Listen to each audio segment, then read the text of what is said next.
바울이 1차, 2차, 3차 전도 여행을 이렇게 가게 되죠. 그리고 3차 전도 여행이 끝날 때쯤에 바울이 어디를 가든지 하나님께서, 성령께서 계속 하셨던 말씀이 있어요. 그게 뭐냐면 네가 전도 여행을 마치고 예루살렘으로 돌아가게 되면 그곳에서 환난과 핍박이 너를 기다리고 있을 거야. 이 얘기를 어디를 가든지 계속 해주시는 거예요. 사실 전도 여행 다니면서요, 계속 어디를 가든지 환난과 핍박은 있었어요. 그런데 예루살렘에 가면 환난과 핍박이 있을 거야 라고 말씀하시니까 아마 예루살렘에서 만나게 되는 환난과 핍박은요, 지금까지 만난 것과 다르게 굉장히 힘든 일일 수 있겠다 싶은 생각이 바울에게 있었을 것입니다. 예루살렘에 도착하자마자 그 예루살렘 교회의 사도였던 이 야고보가 이야기하는 거예요. 바울 선생님 잘 오셨습니다. 지금 큰일 났습니다. 왜 그러는데요? 그랬더니 야고보가 하는 얘기가요, 이런 말을 해요. 지금 이 지역에 당신에 대한 안 좋은 소문이 굉장히 많이 나타나고 있습니다. 그러는 거죠. 사실 이 유대교를 믿고 있었던 유대인들이요, 기독교로, 그러니까 예수 그리스도를 자기의 삶의 구주로 영접하면서 개종을 해서 기독교인이 됩니다. 그러니까 여태까지 유대교를 섬기다가 기독교인이 되는 거죠. 그렇게 너무 많은 유대인들이 있는데요, 이 사람들이 실제로 어땠냐면, 여러분 여태까지 태어나면서 지금까지는요, 우리 민족 대대로 섬겨왔던 그 유대교 정신, 그리고 율법을 소중하게 여기는 정신, 그 문화 속에서 살아왔던 거예요. 그러다가 이제 갑자기 예수님을 영접하게 됩니다. 그리고 예수 그리스도를 나의 삶의 구주로 고백하게 돼요. 그런데 이때 어떤 일이 벌어지는가? 자기의 살아왔던 모든 삶을 예수 그리스도로 말미암아 재해석하고, 그리고 예수님께서 원하시는 것이 무엇인지 다시 한번 고민하면서 예수님께 완전히 자기를 내어드려야 되는데 그렇게 하지 못하고요, 어떤 일이 벌어지냐면, 예수를 영접하기는 했으나 내가 내 평생에 정말 중요하다고 생각하는 그것, 그게 뭡니까? 바로 유대교에서 넘어온 이 사람들은요, 바로 그것이 율법이었어요. 내가 이 율법을 준행하는 삶만큼은 내가 절대 포기할 수 없습니다. 이게 당시에 유대교에서 개종한 유대인 기독교인들의 모습이었어요. 그러니까 이 사람들은요, 예수를 믿기는 하지만 자기가 여태까지 그렇게 신봉했던 율법만큼은 절대 포기할 수 없었던 거죠. 이 사람들이 가짜 소문을 만들어냅니다. 바울이 말이지 여러 지역을 돌아다니면서 선교를 하기는 하지만, 그러나 선교만 한 건 아니고 이런 말을 하던데, 어떤 말이요? 여러분 모세를 배신하십시오. 그리고 또 여러분 할례를 하지 않아도 상관없습니다. 그리고 많은 이방인들에게 여러분 유대인들이 지키는 관습과 관련된 이야기들 여러분 절대 따라가지 마십시오. 이런 식으로 지금 복음을 전한다는 거예요. 그렇게 예루살렘에 있는 유대인들이요, 그런 식으로 바울에 대해 헛소문을 지금 막 만들어내는 거예요. 여러분 한번 생각해 보세요. 예수를 나의 삶의 구주로 고백합니다. 예수님이 나의 주인입니다 라고 고백하는데, 그러면 주인이 원하는 대로 사는 것이 맞는 거죠. 주인이 말씀하신 대로 자기가 살아가는 게 맞아요. 그런데 주인이 아무리 이야기해도 나는 율법을 지키는 이 삶만큼은 나는 절대 포기할 수 없습니다 라고 그렇게 이야기하는 그 믿음은 여러분 좋은 믿음입니까? 아니면은 연약한 믿음입니까? 당연히 연약한 믿음이죠. 자기의 삶의 구주를 예수님이라고 인정하면서도 주님이 원하시지 않는 그것만큼은 내가 절대 포기할 수 없습니다라고 말하는 것은요, 절대 건강한 신앙이 아닙니다. 우리도 그럴 수 있죠. 주님, 저는 예수 그리스도를 믿습니다. 그러나 주님, 절대 저는 술은 포기할 수 없습니다.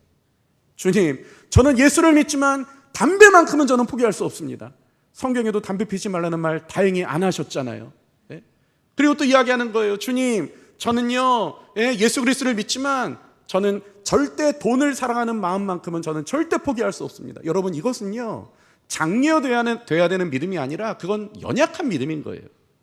그런데 당시 유대교에서 개종한 유대인들은 이 교회 안에서 이런 사람들이었어요. 나는 주님을 믿습니다. 그러나 율법을 지키며 살아왔던 나의 삶만큼은 내가 절대 포기할 수 없습니다. 우리 민족의 전통, 그리고 우리 민족이 그렇게 사랑했던 율법, 나는 이것만큼은 포기할 수 없습니다. 이게 바로 이 사람들의 모습이었어요. 그런데 문제는요, 이렇게 생각하는, 그러니까 좋은 신앙이 아니라 연약한 신앙을 가진 이 사람들이 교회 안에 다수를 차지하게 되는 거예요. 그러다 보니까요, 자기들이 옳은 줄 알아요. 자기들이 예수를 잘 믿는 걸로 착각하고 있는 거예요. 이게 지금 당시에 예루살렘 교회의 모습이었습니다. 그러면서 어떤 일이 벌어집니까? 오히려 예수를 잘 믿고 복음을 전하고 열심히 주 앞에서 살아가고 있는 바울의 이 발을 잡아버리는 거죠. 바울이 더 열심히 사역하지 못하도록 그렇게 방해하는 방해꾼이 돼버리는 거예요. 이렇게 밖에서 열심히 전도하고 선교했던 바울이 예루살렘 교회에 방문했을 때 여러분 어때야 됩니까? 그 바울의 방문을 환영하고, 그리고 그를 정말 존귀히 여겨주고 귀히 여겨주고, 그리고 정말 바울에게 안식을 줘야 될 교회가 어떻습니까? 그렇게 열심히 전도하고 왔는데 오히려 바울의 발목을 잡는 거예요. 네가 이렇게 이야기했지. 없었던 이야기를 막 만들어내는 거예요. 왜 그렇습니까? 자기들이 율법을 사랑하는 그것을 포기할 수 없으니까, 그거를 포기하지 않기 위해서 바울이 전하는 건강한 복음에 문제가 있다고 그렇게 주장하게 되는 거죠. 이게 지금 당시의 모습이었어요. 그런데 당시 교회가 어땠는가? 그렇게 믿음이 연약한 사람들을 어떻게 합니까? 품고 그들의 믿음이 자랄 수 있도록 용납해주고 같이 가는 방식을 선택해요. 여러분, 이렇게 갈등이 생겼을 때, 그리고 건강하지 못한 믿음이 교회 안에서 드러났을 때, 그때 예루살렘 교회는요, 야고보 목사님이 설교 시간에 누구누구 집사님, 누구누구 권사님은 이게 문제입니다. 이게 잘못됐습니다. 성경에서 말하는 것과 권사님은 전혀 다른 삶을 살고 있습니다. 그래서 권사님이 문제입니다. 이렇게 말하지 않아요. 어떻게 합니까? 오히려 품어주는 거예요. 같이 가는 거예요. 언젠가 그 믿음이 성장하기를 기다리면서 기도하면서 같이 가는 거죠. 그러니까 야고보가 이야기하는 거예요. 바울에게 뭐라고 이야기하냐면, 그렇게 믿음이 연약한 사람들이 당신의 앞길을 막고 있습니다. 당신을 힘들게 할 겁니다. 그러니까 우리가 그들을 품으면서 이렇게 합시다. 야고보가 제안을 합니다.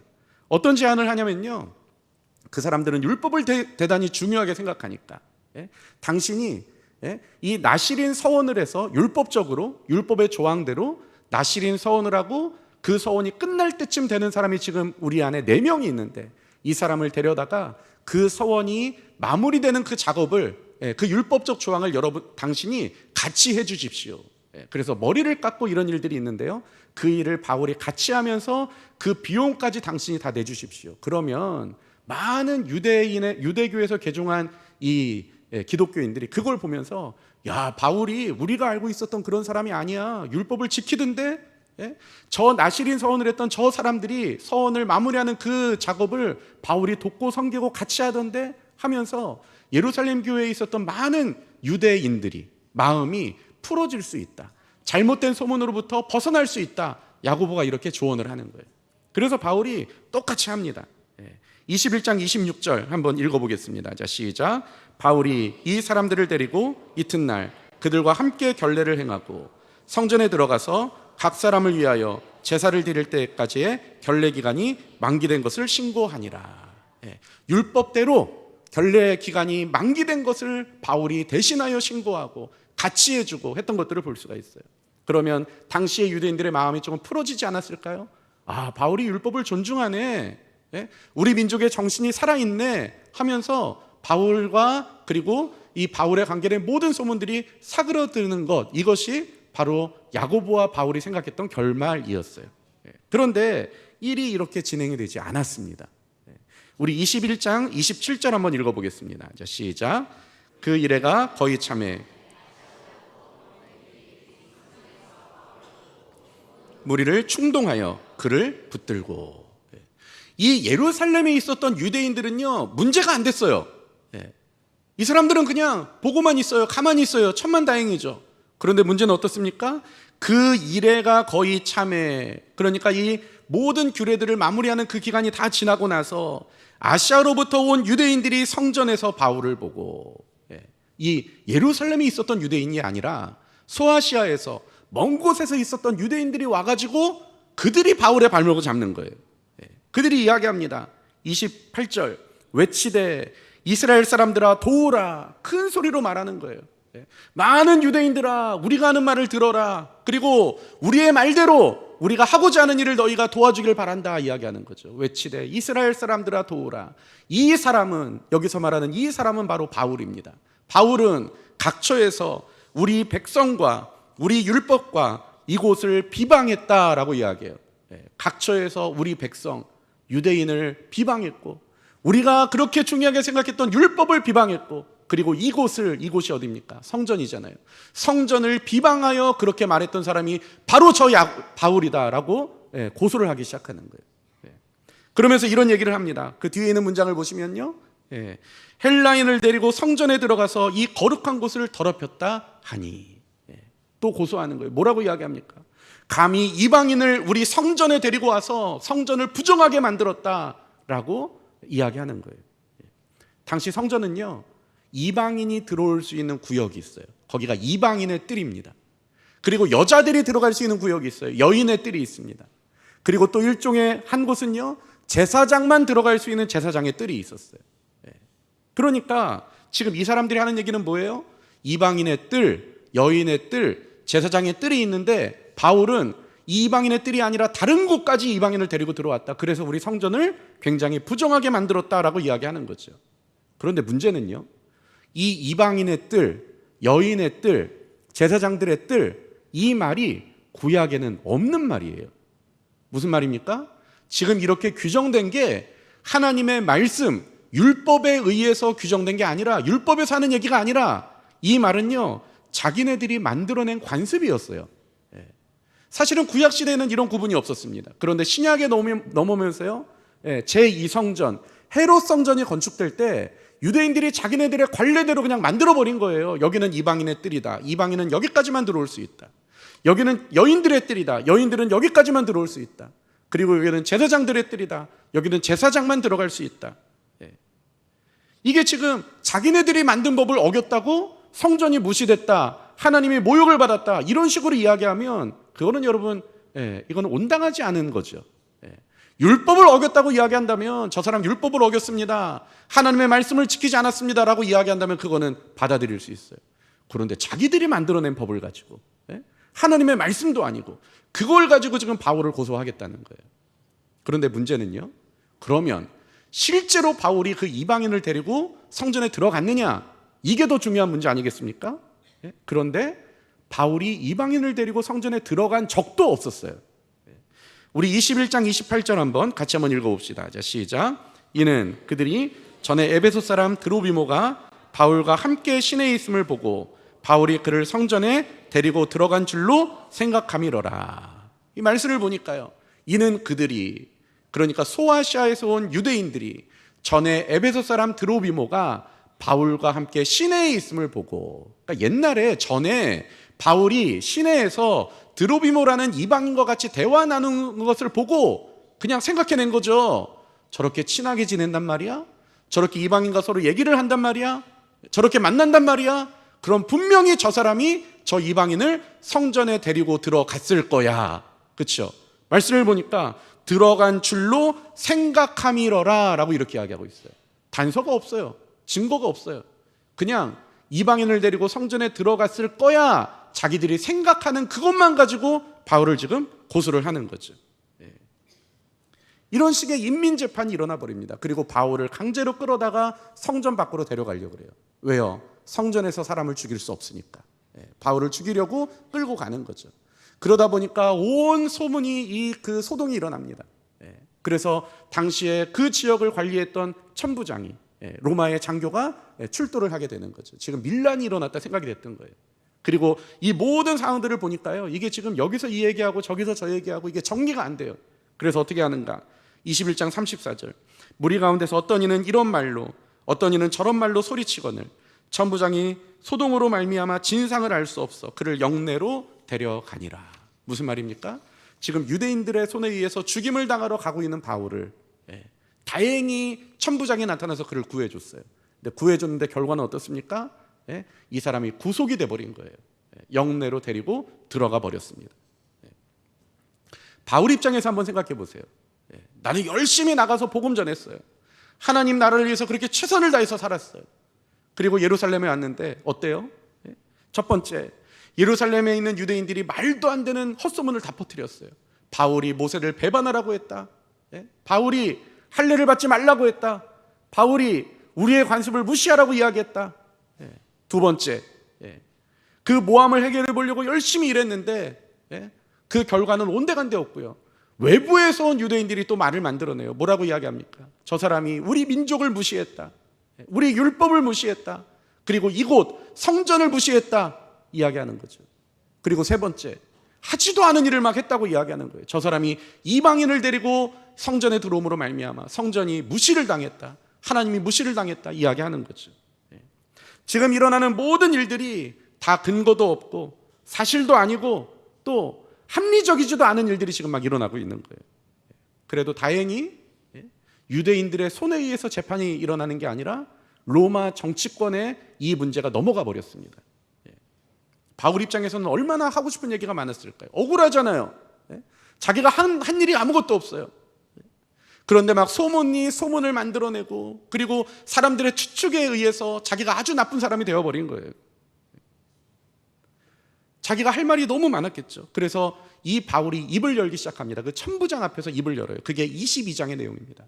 바울이 여러 이야기를 해요. 그런데 문제는요, 이 천부장은 이 일에 개입할 의사가 없어요. 가만히 보니까요, 지금 이 지역에 살고 있는 많은 유대인들은요, 바울을 죽이라고 이야기해요. 그 사람을 안 죽이면 저 많은 유대인들에게 내가 미움을 사게 됩니다. 그런데 바울을 죽일 수도 없어요. 알아보니까 그 사람이 로마 시민이네요. 함부로 죽였다가 로마 실전법을 어기는 게 돼버려요. 그러니까 이 천부장은 진퇴양난이 돼버린 거예요. 죽이면 로마 실정법을 어기는 사람이 되고, 풀어주면 그 많은 유대인들에게 내가 미움을 받게 되고, 그래서 어떻게 합니까? 이 사람이 자기보다 권한이 더 많다고 생각했던 벨릭스 총독에게 이 사람을 바울을 보내버립니다. 벨릭스 총독이 또 바울 앞에서 바울의 이야기를 듣게 돼요. 그게 24장의 내용이에요. 바울이 또 열심히 또 이야기를 합니다. 그런데요, 이 벨릭스 총독은 어떻게 반응했는가? 24장 26절 한번 읽어보겠습니다. 자, 시작. 동시에 또 바울에게서 돈을 받을까 바라는 거로 더 자주 불러 같이 이야기하더라. 이 벨릭스 총독이요, 바울을 계속 불러서 얘기를 듣는 거예요. 그래서 그게 어떻게 됐다고? 그래서 그 다음은 어떻다고? 그래서 네 말의 요지가 뭐라고? 계속 이야기를 들어요. 왜 이렇게 이야기를 듣습니까? 성경 말씀을 보시면 26절, 그 성경 본문을 좀 오래 띄워주면 좋을 것 같아요. 왜 그렇게 더 자주 불러서 이야기를 들었나? 동시에 또 바울에게서 돈을 받을까 해서 그렇게 했다는 거예요. 내가 이 문제에 관심이 있는 것처럼 보여지면, 하다 안 되면 바울이 어떻게 할까요?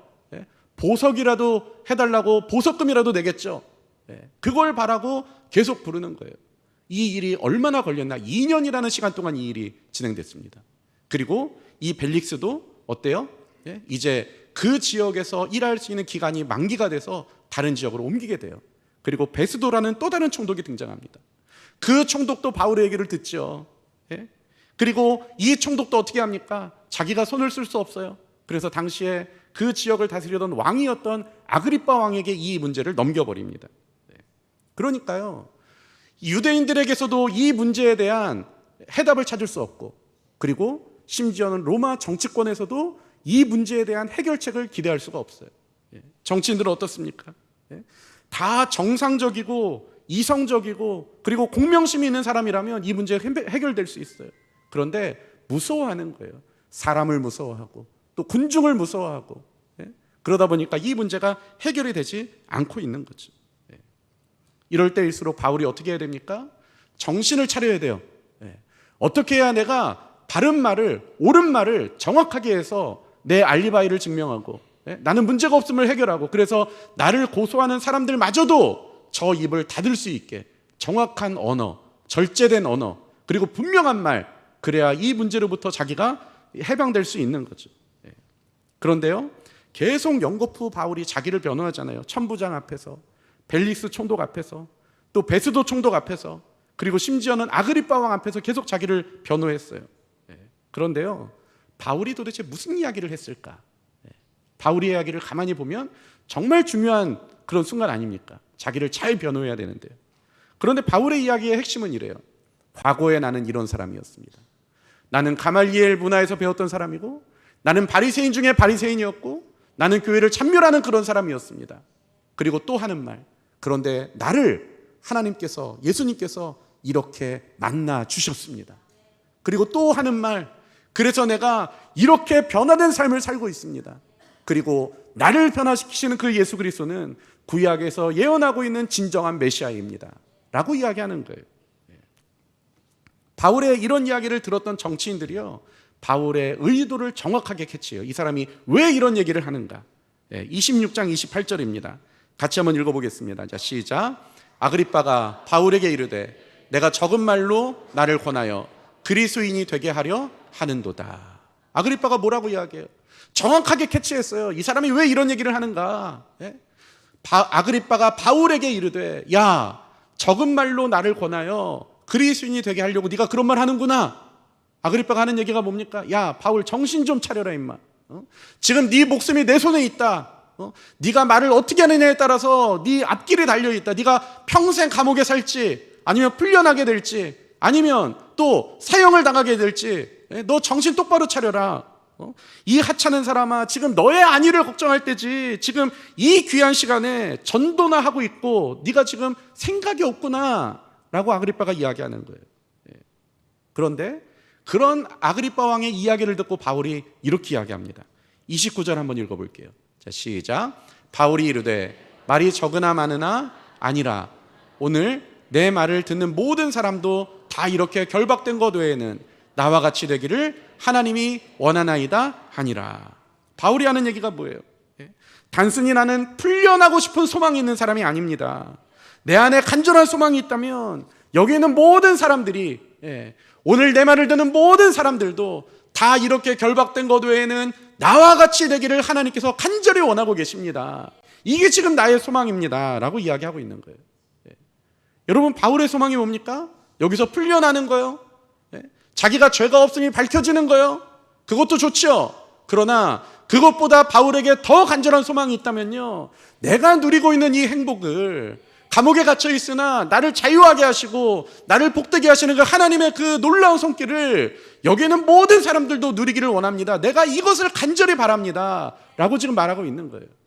그럼 지금까지 천부장 앞에서, 벨릭스 앞에서, 베스도 앞에서, 그리고 아그리빠 앞에서 계속 자기를 이야기했던 바울의 말의 요지는 뭐예요? 나는 부재하다. 아니요, 그게 요지가 아니라 예수가 그리스도이십니다. 예수가 우리의 주인이 되십니다. 예수가 우리의 전부가 되십니다. 이게 바울의 말의 요지였던 거예요. 비록 손은 쇠사슬에 묶여 있지만 바울은 어떻습니까? 바울의 정신과 마음은 묶이지 않았어요. 왜요? 그리스도가 그를 자유하게 하고 있었거든요. 이 억울함이 풀어지는 것보다 지금 저 사람들에게 내가 누리고 있는 행복이, 그 예수가 주시는 그 아름다운 그 삶의 목표가 저들에게 증거되는 것, 이것이 바울이 가지고 있는 소망이었다라는 거죠. 나는 감옥에 갇혀 있습니다. 사람들이 볼 때 나는 말할 수 없는 고통 가운데 있어요. 그러나 내 안에 샘솟는 만족과 기쁨, 이것은요, 이 감옥이 막을 수가 없어요. 수갑이 전혀 나에게서 뺏을 수 없는 그것이 내 안에 있다라는 거예요. 너무 만족과 기쁨이 충만해서 저기 앉아있는 높은 정치인들, 좋은 차 타고 다니고 좋은 옷 입고 다니고 그게 전부라고 생각하는 저 안타까운 사람들에게 이 진짜 보물을, 이 진짜 기쁨을 내가 알려주고 싶은 거예요. 이게 지금 바울의 마음이라는 거죠. 그 사람들은 바울을 불쌍하다고 생각했을 거예요. 저 감옥에 갇혀있는 저 사람, 로마 시민권을 가지고 있어도 그것 하나 제대로 사용하지 못하는 저 안타까운 저 사람. 그런데 그 사람은 어떻습니까? 오히려 저 사람들이 더 불쌍해 보이는 거예요. 고작 그 공직에 있는 그거가 자기의 자존심인 사람. 좋은 차 타고 다니고 좋은 옷 입고 다니고 남들보다 비싼 식사하고 다니는 그게 전부인 줄 알고 있는 저 사람들. 나는 진짜 보물 예수 그리스도를 소유하고 있는데 가짜 보물 가지고 그것이 전부인 줄 알고 그것을 더 얻으려고 평생 수고하고 무거운 짐을 지고 살아가는 그 사람들이 바울이 볼 때 훨씬 더 불쌍하게 보이는 거죠. 왜 그렇습니까? 바울은 진짜 보물을 가지고 있었기 때문에 그런 거예요. 여러분, 이게 바로 그리스도인들 아니겠습니까? 그리스도인은요, 진짜 보물을 가지고 있는 사람이에요. 상황과 환경에 상관없이, 그래서 그 보물이 우리 안에서 역사함으로 말미암아 우리 안에 기쁨이 넘칠 수 있는 거예요. 그래서 상황과 환경이 어떠든지 간에 내 입에서는요, 예수 그리스도의 복음이 나올 수 있고 그리스도의 인도하심이 우리 입에서 표현될 수 있는 것, 이것이 바로 진정한 그리스도인의 모습이라는 거죠. 그런데요, 예수는 없고 오롯이 억울함과 분노와 세상에 대한 반감만 있는 사람이라면요, 예수를 증거해야 되는 그 현장에서도 항상 자기 억울함, 자기 변명, 내 분노, 이런 것만 나올 거예요. 목장 모임을 하고 또 소그룹 모임을 하고 어디서나 모여도 항상 부정적인 사람은 부정적인 이야기를 해요. 그 안에 뭐가 가득 차 있습니까? 부정적인 정서가 가득 차 있는 거예요.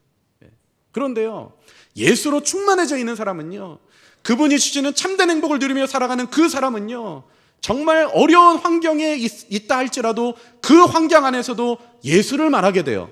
왜요? 예수가 내 안에서 평생 정말 나와 함께 하시고 나를 복되게 하시고 나를 살려가시고 지금도 내 안에서 역사하시는 것을 누리기 때문에 그런 거죠. 그러니까 바울이 이야기합니다. 디모데후서 4장 2절 같이 한번 읽어보겠습니다. 자, 시작. 너는 말씀을 전파하라. 범사의 오래 참음과 가르침으로 경책하여 경계하며 권하라. 이게 지금 바울이 디모데에게 했던 말입니다. 바울은 디모데를요, 믿음 안에서 낳은 참 아들 이렇게까지 고백할 정도로 굉장히 사랑하는 그런 대상이었어요. 그런데 바울이 디모데에게 뭐라고 이야기합니까? 너는 말씀을 전파하라. 때를 얻든지 못 얻든지 항상 그렇게 힘쓰라라고 이야기하고 있어요. 어떻게 이렇게 될 수 있을까요? 내가 말씀에 완전히 사로잡히고 예수에 완전히 사로잡히면 때가 어떻든지 간에 나를 찌르면 무조건 예수가 나올 수밖에 없는 거예요. 때가 어떻든지 간에 나를 자극하면 내 입에서는 항상 예수와 그분에 대한 사랑과 또한 그분이 베푸신 은혜가 내 입에서 나올 수밖에 없게 되는 거죠. 바울은 지금 디모데가 그런 사람이 되기를 원하는 거예요. 디모데에게 뿐만이겠습니까? 저와 여러분들에게도 마찬가지죠. 살아가다 보면 어려운 일 만나고 힘든 일 만나고 또 억울한 일 만날 수 있어요. 그래서 맨날 억울함만 이야기하고 맨날 분노만 이야기하고 그러면요, 그 사람 안에는 분노가 가득한 거예요.